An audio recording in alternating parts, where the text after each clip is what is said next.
nada escapa aos olhares do Senhor.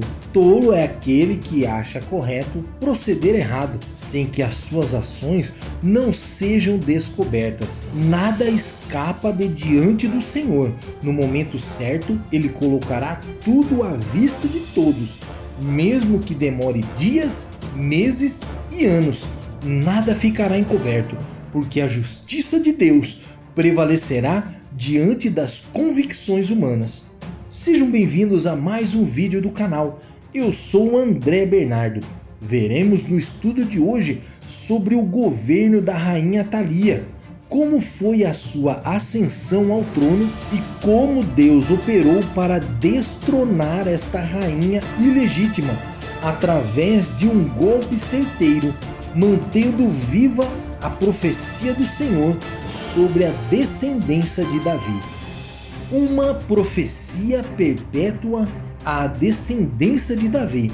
2 Samuel capítulo 7, versículo 12 e 13. Quando os teus dias forem completos e vires a dormir com os teus pais, então farei levantar depois de ti a tua semente, que sair das tuas entranhas, e estabelecerei o seu reino. Este edificará uma casa ao meu nome, e confirmarei o trono do seu reino para sempre. Vimos nesta passagem que quando Deus promete, cumpre. Quando Deus fala, acontece. Nada escapa aos seus desígnios. Mesmo inimigos articulem planos malignos, tentando exterminar toda a semente. Se Deus prometeu que não cairá, não será exterminado. Ninguém conseguirá mudar os decretos do Senhor. Você pode estar passando privações, humilhações. Todos estão dizendo que você está acabado, que a sua vida não terá futuro, mas se não foi Deus que falou, descansa que você não vai morrer. A sua história não terminará assim. A rainha Thalia colocou um desejo em seu coração de acabar com a linhagem de Davi e foi até as últimas consequências para obter sucesso em sua empreitada. Mas o que ela não contava é que havia uma promessa que não podia ser quebrada. E Deus vai agir por meios simples, usando a arrogância de Thalia para não perceber a operação divina, para acabar com seus planos malignos. Como foi a subida ao trono da rainha Thalia? Vejamos o texto de 2 Crônicas, capítulo 22, versículo 10.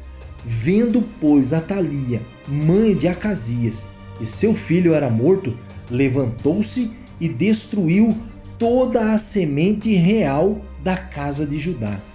Thalia era filha de Omri, rei de Israel. Casou com Jorão, rei de Judá, filho de Josafá. Jorão se casou com a filha de Acabe. Por isso muitos falam que se trata de Thalia, mas Thalia não foi a única esposa de Jorão, pois seu casamento foi político, procurando uma união entre os reinos de Israel e de Judá. Ela tornou-se regente do reino de Judá durante 6 anos, sucedendo seu filho Acasias ao trono após a sua morte. Na realidade, Thalia não foi uma rainha do reino de Judá, mas uma regente do reino, pois ela não foi contada como uma rainha, sendo ilegítima. Thalia promovia cultos a Baal, da mesma forma que sua mãe Jezabel no reino do norte de Israel. Essa atitude fez Thalia ser odiada pelo povo e pelos sacerdotes de Judá. Em um ato de vingança por causa da execução de toda a casa real de Acabe, Thalia decidiu assassinar também todos os membros da casa real de Davi e assim assumir o trono de Judá. Thalia não contava com os preceitos divinos. Vejamos o texto. 2 Crônicas, capítulo 22, versículo 11 a 12. Porém, Jeoseba, filha do rei, tomou a Joás, filho de Acasias, e tirou-o de entre os filhos do rei, a quem matavam, e o pôs com a sua ama na câmara dos leitos.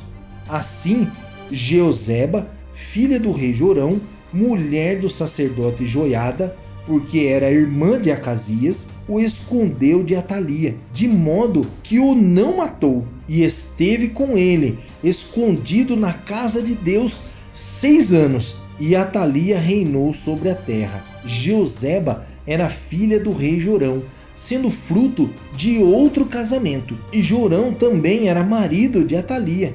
Jeoseba, quando soube dos planos malignos, escondeu o último herdeiro ainda vivo da casa de Davi, Joás, filho de Acasias, que tinha 1 ano de idade naquela época, e o escondeu em uma das câmaras do templo dedicado ao Senhor em Jerusalém. Ele foi criado em segredo no templo de Jerusalém, acobertado pelo sumo sacerdote Joiada e sua mulher. Os anos se passaram e quando Joás completou 7 anos, Joiada elaborou um plano para coroá-lo rei de Judá, reivindicando desta forma o trono por direito. É assim que Deus trabalha com todo aquele que tenta impedir o cumprimento de suas promessas. O Senhor age de forma impensável ao ser humano. Como vemos, a criança esteve escondida no templo onde a rainha poderia entrar e sair a qualquer momento, mas o seu desejo de vingança a cegou. Tudo estava acontecendo diante dos seus olhos, mas ela não conseguiu perceber nada. O golpe de estado contra um governo ilegítimo. Segundo as Crônicas, capítulo 23, do versículo 1 ao versículo de número 3. Porém, no 7º ano, Joiada se esforçou e tomou consigo em aliança os chefes das centenas, a Azarias, filho de Joroão, e a Ismael, filho de Jaanã, e a Azarias, filho de Obed, e a Maazéias, filho de Adaías, e a Elisafate, filho de Sicre. Estes rodearam a Judá e ajuntaram os levitas de todas as cidades de Judá e os cabeças dos pais de Israel, e vieram para Jerusalém, e toda aquela congregação fez aliança com o rei na casa de Deus, e Joiada lhes disse: eis que o filho do rei reinará, como o Senhor falou a respeito dos filhos de Davi. Quando o menino completou 7 anos de idade, foi o momento de agir, pois pela lei o menino não poderia assumir o trono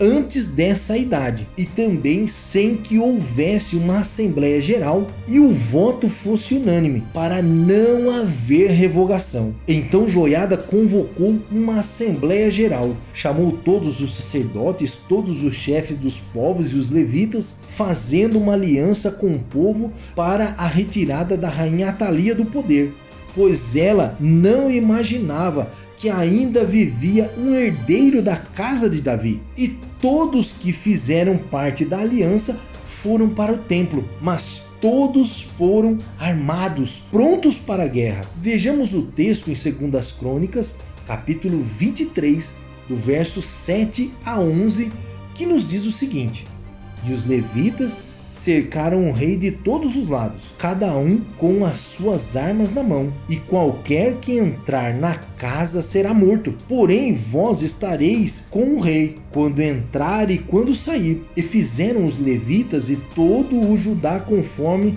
a tudo o que ordenara o sacerdote Joiada.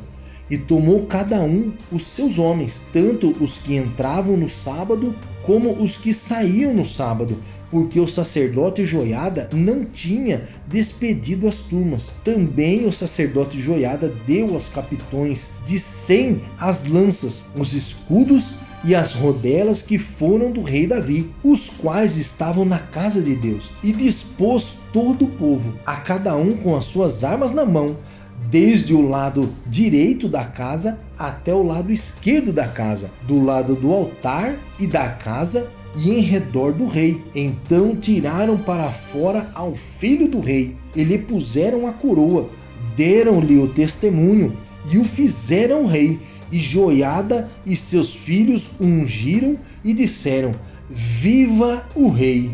O golpe final para a restituição do trono. Segundo as Crônicas, capítulo 23, versículo 12 a 17, vai nos revelar exatamente o que aconteceu.